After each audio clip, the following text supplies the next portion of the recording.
Hello, this is Matt on the Moon Lambo channel, and there is a lot to talk about today. In this video, I have an article from Daily Hodl titled MoneyGram Pushing to Launch Ripple's XRP-powered cross-border payments platform worldwide, and MoneyGram thinks that Ripple just ain't moving fast enough. Results from XRapid, now known as on-demand liquidity, utilizing XRP, looking pretty good. I've also got a couple tweets from XRP community members I'm going to share with you, and I will wrap up the video with this piece from Daily Hodl titled, Anthony Pompliano, Superpowers Battling for Position as Bitcoin, Crypto, and Blockchain Technology Take Hold. I also have to cite something that is just really cool to me and insanely mind-blowing, at least for my little brain here. My channel yesterday at some point hit a total of 2 million views. 2 million. Now, maybe that's small by YouTube standards. I don't really know. I don't have a great metric for that. But to me, 2 million views, that's it ain't nothing here. And so I tweeted this out earlier today. My YouTube channel just hit 2 million views. Cool milestone. Thank you everyone for such tremendous support. It's a lot of fun running this channel and keeping up on XRP-related news every day. You're all completely awesome sauce, and that, indeed, is a fact. And so, here we go. There's a little screen grab I did on my phone, and I was just like, oh. And it really does blow my simple little mind, because I launched this channel December 14th of 2018, and for the first 6 months, I didn't really get much traction, grew to about 200 subscribers, but I was having fun making it, so I thought, maybe it'll just never be big, but that's fine. I'm enjoying doing this. I like researching XRP every day, purely a passion thing. And then I had a couple of videos that started to take off and gain traction, and then I went from, in a span of roughly 5 months, from 200 subscribers to 12,000, almost 300 at this point, actually. So I just want to take this opportunity to say sincerely, from the bottom of my enormous heart, thank you very much. I can't tell you how much I appreciate this, and it's just truly mind-blowing all of this is, so I will keep on keeping on. But that's it, and thank you for indulging me while I ran through that. I will get into the content now, because I know there's a certain subset of you listening out there that I call quite affectionately the stick to the issues crowd.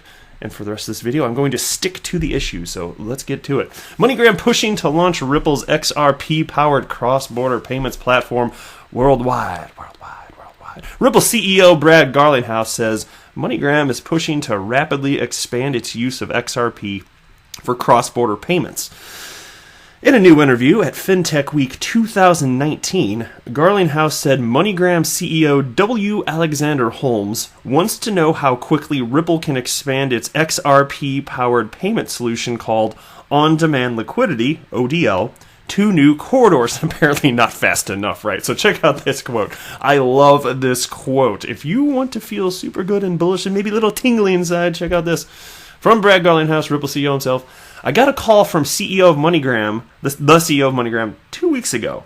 And he's upset with us because we're not moving fast enough. That was an unbelievable call. He wants us to launch on-demand liquidity, formerly known as XRapid, in more markets more quickly because they're having such a good experience with Mexico that they're like, look, we want to spread this more quickly, more aggressively. That is amazing, is it not? And that's why I'm telling you, this whole partnership between Ripple and MoneyGram, some people like to give Ripple crap because they paid a premium for MoneyGram's stock price. It was below $1.50. Maybe it's like $1.39. That's the best number I can recall. It could be slightly off from that, but around there. That was the stock price of MoneyGram when right before this deal went down, and inside of a day or two, or whatever it was. And Ripple paid $4.10, quite a premium.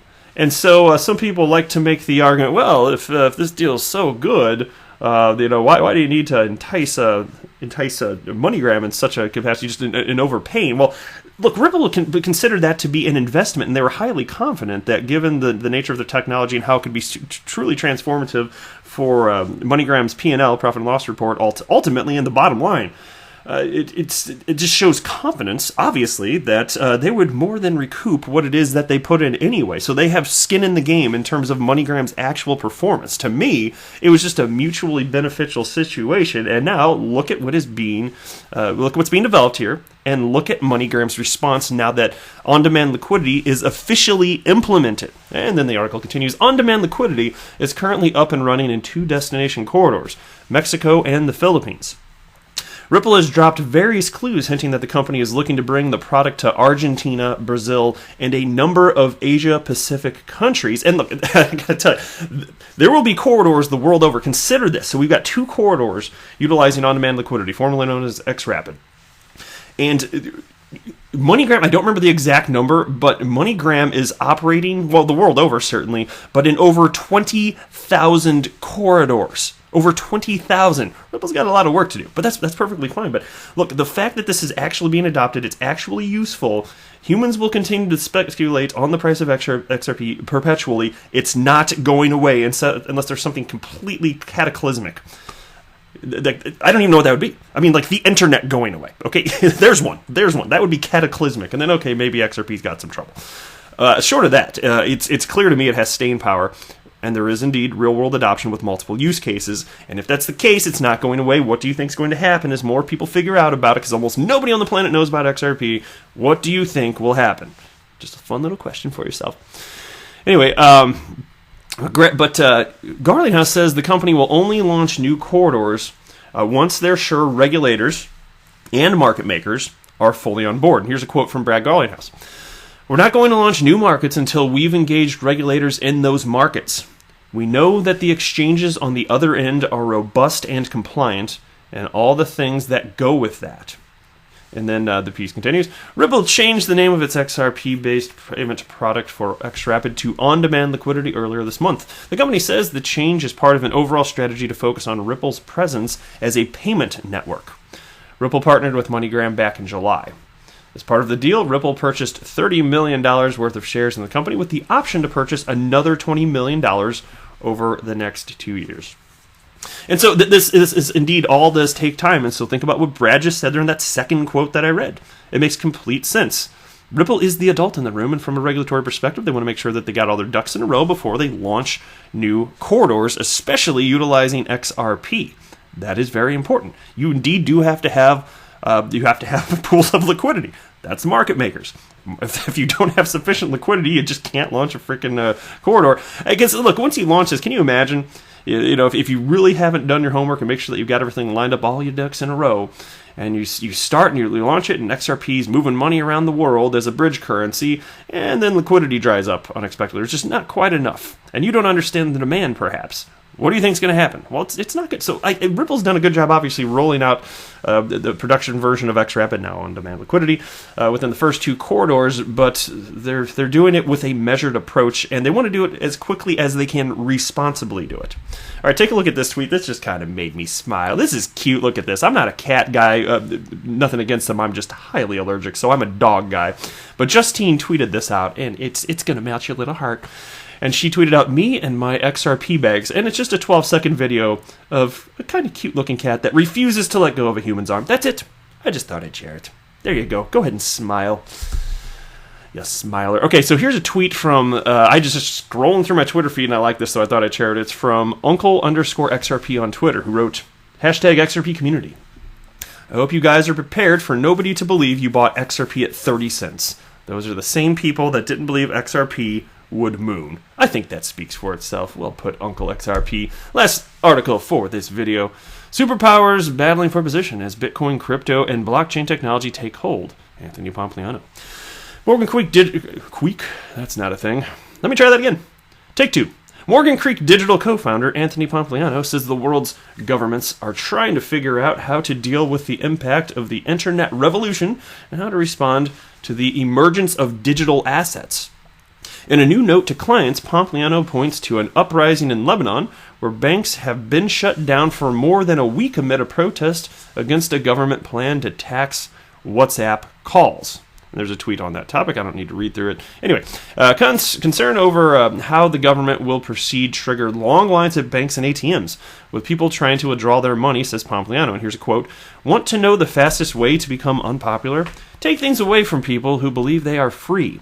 When the protests started in Lebanon, many people got nervous. And the article continues. Bitcoin proponents often point out that cryptocurrency and blockchain technology can offer people a way to control their own assets without having to rely on third parties. But world leaders continue to react to the emerging technology in dramatically different ways. China's President Xi Jinping, I might be saying that right, or not. Whatever, my bad. Recently went on the record to support increased development and use of blockchain, saying it can empower industries, increase efficiency, and lower costs. But despite the country's plan to launch its own digital currency, it has long pushed against the trading and use of crypto assets like Bitcoin. Pompliano says he expects little unity in the global governmental response to crypto assets. In the meantime, he believes people in countries around the world will find a growing need to adopt the technology. And here's another quote from him. Governments will either embrace innovation or fight it. They will encourage an entrepreneurial spirit or they will crush it. And while the superpowers are jockeying for position, the everyday men and women of other nations will continue to be put in a position where they will need to seek an asset that protects them from their own governments. And so there you go. And Anthony Pompliano, I like the guy. He just got a strong emphasis on the the whole government dynamic as it pertains to crypto. For me, I'm not here for ideological reasons. I'm not concerned about cryptocurrencies replacing fiat currency. I just want them to be used where there's a genuine use case. And that's pretty much it. That's it for this video, though. Thanks so much for watching. And thank you for the 2 million views. You guys are pretty kick-ass. I am not a financial advisor. Do not buy or sell anything because of anything that I say or write. That would be a very, very, very bad idea. Until next time, to the moon, Lambo!